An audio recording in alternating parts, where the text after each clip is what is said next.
जी हाँ, नमस्कार दोस्तों। आज के इस वीडियो में बात करेंगे मई महीने की वैकेंसीज के बारे में। सरकारी नौकरियों के फॉर्म ऐसे 3 बताऊंगा मैं, जो कि यहाँ पे स्पेशली महिलाओं के लिए रहने वाले। पुरुष भी यहाँ पे अप्लाई कर सकते हैं, मेल फीमेल दोनों ही आवेदन कर सकते हैं, लेकिन महिलाओं को प्रेफरेंस दी जाएगी। महिलाओं के लिए सूटेबल जॉब्स है, साथ ही साथ नियर बाई आपकी अपने ही जिले में, अपने ही रीजन में आपकी पोस्टिंग होगी। इसके अलावा ट्रांसफ़र भी नहीं होगा। ये मैं क्लियर कह रहा हूँ आपको। 70 से 80 हज़ार पदों पे टोटल अभी नंबर ऑफ वैकेंसीज ये जो है ये महिलाओं के लिए है। साथ ही साथ 3 ऐसी वैकेंसीज के बारे में मैं बताने जा रहा हूं जहां पे एग्जामिनेशन नहीं होगा, सीधी भर्ती है। साथ ही साथ ये सारी वैकेंसीज मई महीने की रहने वाली है। 27 तारीख, कुछ एक की 30 तारीख यहाँ पे मई महीने की रहने वाली है। एप्लीकेशन फॉर्म यहाँ पे स्टार्ट होने जा रहे। वैकेंसीज के बारे में डिटेल में चर्चा करेंगे। कुछ एक वैकेंसीज ऐसी है जो बहुत कम लोगों को पता है, आप आवेदन करें, अप्लाई करें। साथ ही साथ कंपटीशन नील रहेगा, यानी कि एक तरीके से आपका फर्स्ट अटेम्प्ट में ही यहाँ पे पेपर निकल सकता है, अगर आपने तैयारी करे हुए 1-2 महीने ही हुआ है, ज़्यादा टाइम नहीं हुआ है। पहली वैकेंसी है CPWD यानी कि PWD विभाग में ये वैकेंसी निकली हुई है।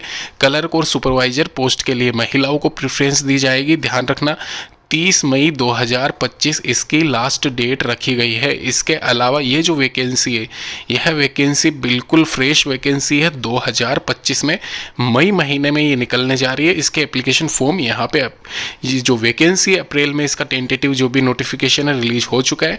साथ ही साथ इसकी डेट्स क्या रहने वाली है वो मैं आपको बता दूँ। उससे पहले बता देता हूँ, यहाँ पे 8,501 पदों पे, ध्यान रखना 8,501 पदों पे यहाँ पे 30 मई 2025 इसकी लास्ट डेट है। टेंटेटिव एग्जामिनेशन इसका 7 जुलाई 2025 है। लेकिन एक चीज़ गौर करने लायक ये है, इसमें जो सुपरवाइजर पद है उसके लिए ये वैकेंसी मतलब एक तरीके से आपका एग्जामिनेशन टेंटेटिव है। साथ ही साथ कैसे एग्ज़ाम होगा वो भी आप सिनेरियो समझ लेना। यहाँ पे पूरा एकेडमिक रेशियो यहाँ पे 20 मार्क्स का रहेगा आपका, यानी कि 100 नंबर में से आपको 40% सिक्योर करने रहेंगे। 40 मिनिमम क्वालिफिकेशन मतलब रखा गया है क्राइटेरिया, तो 40% आपको लाने पड़ेंगे। अभी 40% आपके कैसे बनेंगे वो मैं आपको एक बता देता हूँ, क्योंकि इसमें खाली पेपर नहीं होगा, इसमें एकेडमिक मार्क्स के नंबर भी आपके ऐड किए जाएंगे। 8,501 पदों पर ये जो वैकेंसी निकली हुई है, 18 से 40 साल के बीच में अगर आप आते हो तो आप आवेदन कर सकते हो। ये आप पहले समझ लो, समझ चुके हो तो वापस से समझ लो। यहाँ पे एकेडमिक रेशियो का मतलब यह है कि आपने जो 12th क्लास में परसेंटेज अर्जित किए हैं, जो भी आपके परसेंटेज बने हैं, जैसे कि आपके मतलब मान के चलना 50% बने हैं, तो आपके 20 मार्क्स में से 10 नंबर आपके ऐड होंगे, जो फाइनल 100 में से कट ऑफ जानी है उसके लिए।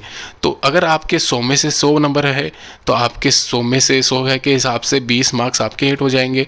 इसके अलावा 80 है तो उस हिसाब से ऐड हो जाएंगे, 70 है तो उस हिसाब से ऐड हो जाएंगे। मैं ये मान के चलता हूँ 15 मार्क्स हर कोई ले आएगा, अच्छा पढ़ने लिखने वाला बच्चा होगा। तो 5 नंबर आपके EWS SC ST OBC category से हो, तो BPL फैमिली से हो तो 5 नंबर। तो ऐसा करके 30 में से आपके आराम से 20-25 नंबर तो सीधे सीधे आते हैं। इसके अलावा 70% मार्क्स जो आपका रिटन टेस्ट होने वाला है उसमें आप आराम से अगर 20-30% भी ले आते हो तो आपका सीधा सीधा आप पास हो जाते हो। सिलेक्शन आपका श्योर है। महिलाओं के लिए वरीयता दी जाएगी, शीर्ष वरीयता। साथ ही साथ यहाँ पे रीज़न वाइज आपको चयन किया जाएगा, तो अपना जो रीज़न है वो सोच समझ के सिलेक्ट करना, वही करना, अलग मत करना। कौन से रीज़न में यहाँ पे ज़्यादा चांसेस रहेंगे वो भी मैं आपको बता दूंगा। इसके अलावा यहाँ पे नंबर ऑफ जो ओवरऑल 100 मार्क्स रहेगा उसमें 40% आपको लाना अनिवार्य है। 40% पे आपका सिलेक्शन हो जाएगा। वैकेंसी में ये मान के चलना 40% अगर आप ले आते हो तो आपका सिलेक्शन श्योर है। अगर आप कैटेगरी SC ST से हो, OBC वाले को थोड़ा सा 50% के आसपास और 55% के आसपास, जनरल वालों को ये 55 से 60 ही मान लेना। ये जनरल वालों के लिए सिक्योर में मान के चलता हूँ, क्योंकि यहाँ पे जो नंबर है 30 नंबर में से जो भी आपके मतलब फ्री वाले बन रहे, तो वो कई हो के यहाँ पे 20 भी बन जाएंगे, तो उस हिसाब से कंपटीशन इसी लेवल से थोड़ा सा टफ हो सकता है। फिलहाल के लिए मैं यही कहूँगा आप अप्लाई ज़रूर करें। महिला है तो यहाँ पे चांसेस बहुत ज़्यादा है इस वैकेंसी में लगने के। महिलाओं के लिए स्पेशली ये वैकेंसी बार बार इसीलिए कह रहा हूँ क्योंकि महिलाओं के लिए अलग से नोट भी इसमें डाल रखा है, तो वो उनको पहले लिया जाएगा, ये ध्यान रखना। इसके अलावा एक वैकेंसी समाज कल्याण विभाग भर्ती 2025 निकली हुई है। CPWD वाली वैकेंसी के लिंक नीचे मैं इस डिस्क्रिप्शन बॉक्स में दे दूंगा, वहाँ पे भी जाके आप चेक कर सकते हो। PWD वाली वैकेंसी के लिए ये जो समाज कल्याण वाली वैकेंसी है 13,400 पदों पे यहाँ पे निकली हुई है। All over India regional officer RO की, section officer SO, assistant account officer, stenographer, assistant and जो भी कंप्यूटर ऑपरेटर वाली वैकेंसी वो सब सारी की सारी इसमें ऐड की गई है। टोटल मिला के 13,000 पद जो होते हैं उसकी लास्ट डेट 27/5/2025 रखी गई है।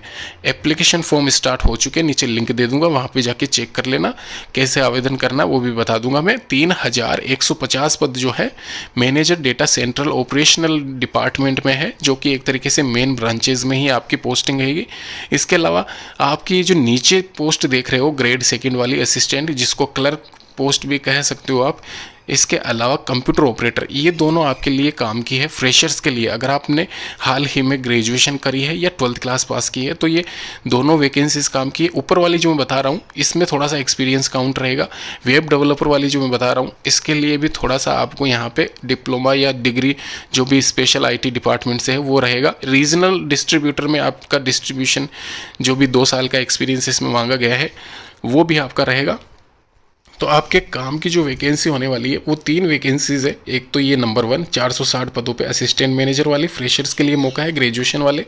इसके अलावा ये सेकंड, ये थर्ड, तो ये आप ध्यान रखना वैकेंसीज़ में।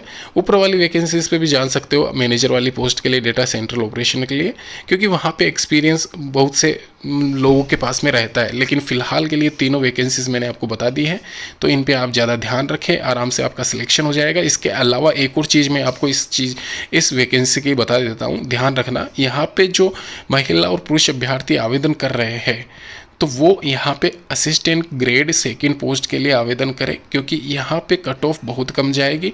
असिस्टेंट मैनेजर वाली पोस्ट के लिए कट ऑफ ज़्यादा जा सकती है, तो ये आप ध्यान रखें थोड़ा सा। इसके अलावा क्वालिफिकेशन मैंने आपको बता दी है। अगर आप इंटरेस्टेड हो समाज कल्याण विभाग भर्ती 2025 के लिए आवेदन करने हैं तो नीचे लिंक दे दूंगा, क्योंकि यहाँ पर जो इसमें सैलरी दी जाती है अच्छी खासी PWD विभाग में जो सैलरी मिलती है उसके बराबर रहती है।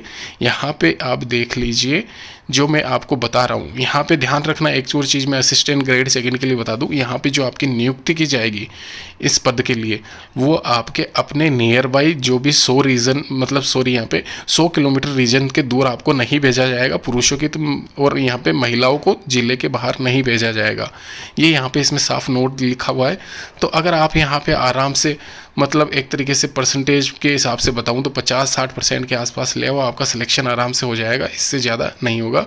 आपकी आयु सीमा की बात की जाए, एज लिमिट क्राइटेरिया वो सब मैंने आपको पहले ही बता दिया है। इसके अलावा जो भी फर्दर डिटेल्स होगी वो नीचे डिस्क्रिप्शन बॉक्स में दे दूंगा। 27 तारीख याद रखना, यहाँ पे 27 तारीख तक आवेदन आपके मांगे गए हैं इस वैकेंसी के लिए। साथ ही साथ यहाँ पे इस वैकेंसी में पिछली बार जब वैकेंसी हुई थी 3 साल पहले ये समाज कल्याण विभाग की तरफ से वैकेंसी कंडक्ट कराई गई थी, उसमें सिलेक्शन मतलब बहुत ही कम कट ऑफ इसलिए गई थी क्योंकि बहुत से लोगों को पता ही नहीं था इस वैकेंसी के बारे में।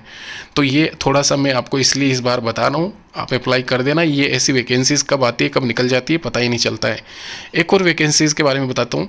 इंडियन पोस्ट ऑफिस रिक्रूटमेंट 2025 1/4/2025 को रिलीज हुआ। ये यहाँ पे अभी इसके आवेदन स्टार्ट होने जा रहे हैं, तो मैं आपको ये वीडियो बना के बता रहा हूँ। 31/5/2025 इसकी लास्ट डेट रहने वाली है। ये वैकेंसी ध्यान रखना, यह वैकेंसी जो रहेगी एक तरीके से सेंट्रल वाली वैकेंसी है। मेन ब्रांचेज में यहाँ पे पोस्टिंग होनी है, अलग से वैकेंसी निकाली गई है। महिला और पुरुष अभ्यर्थी दोनों ही इसमें आवेदन कर सकते हैं। LDC in PAO MTS category की, पोस्टल और sorting assistant, postman, mail guard, ये सारी वैकेंसीज आपके रूरल एरिया में नहीं रहेगी। अर्बन एरियाज़ में जो मेन ब्रांचेज होती है पोस्ट ऑफिस डिपार्टमेंट की वहाँ पर ही आपकी नियुक्ति की जाएगी। स्पेशल नोट के साथ में ये लिखा हुआ है, मैंशन किया हुआ है। तो इसकी कट ऑफ, इसकी सैलरी पैकेज जो भी होता है वो सब कुछ डिफरेंट रहने वाला है। जो GDS वाली वैकेंसी निकलती है उससे इसको मिलान मत करना, ये पहले ही कह दूँ। ये वैकेंसी अलग निकाली गई है indiapost.gov.in की तरफ से, जहाँ पे नंबर ऑफ वैकेंसीज आप देख सकते हो। पोस्टल और शॉर्टिंग असिस्टेंट की 5,228 पद है, वहीं पोस्टमैन मेल गार्ड के 7,114 पद है। एक चीज़ आपको क्लियर कर दूँ वापस से, यहाँ पे आप वैकेंसी में ये ऊपर वाली जो वैकेंसी है पोस्टल और शॉर्टिंग असिस्टेंट और पोस्टमैन मेल गार्ड, इन दोनों के लिए तैयारी करना। यहाँ पे चांसेस ज़्यादा है आपके सिलेक्ट होने का, कट ऑफ बहुत कम जानी है इस बार। इसके अलावा total number of vacancies post office department की तरफ से 15,475 है। तो आराम से आवेदन कर सकते हो आप सभी पोस्ट के लिए एलिजिबल हो तो। अगर LDC एंड PO वाली वैकेंसी में कट ऑफ ज़्यादा जाएगी, सैलरी अच्छी खासी मिलती है, परमानेंट जॉब है, एक ही जगह एक ही ऑफिस में आपकी परमानेंट जॉब रहेगी। GDS वाली ये वैकेंसी है नहीं, पहले ही बता चुका हूँ, पोस्ट ऑफिस डिपार्टमेंट की तरफ से ये निकाली गई है। इसके अलावा क्वालिफिकेशन की बात करें, वही सिंपल सा क्वालिफिकेशन है, 10th 12th ग्रेजुएशन पास अगर आपने कर रखा है तो आप आवेदन कर सकते हो। MTS के लिए 18 से 28 साल है, बाकी रिमेनिंग पोस्ट के लिए 40 साल मैक्सिमम रखी गई है। सैलरी पैकेज कितना मिल रहा है वो भी मेंशन कर रखा है, यहाँ पे आराम से पढ़ सकते हो आप। तो ध्यान रखना, इस सभी वैकेंसीज का लिंक नीचे दिया गया है, वहाँ पे जाके भी आप इन वैकेंसीज के लिए आवेदन कर सकते हो। धन्यवाद।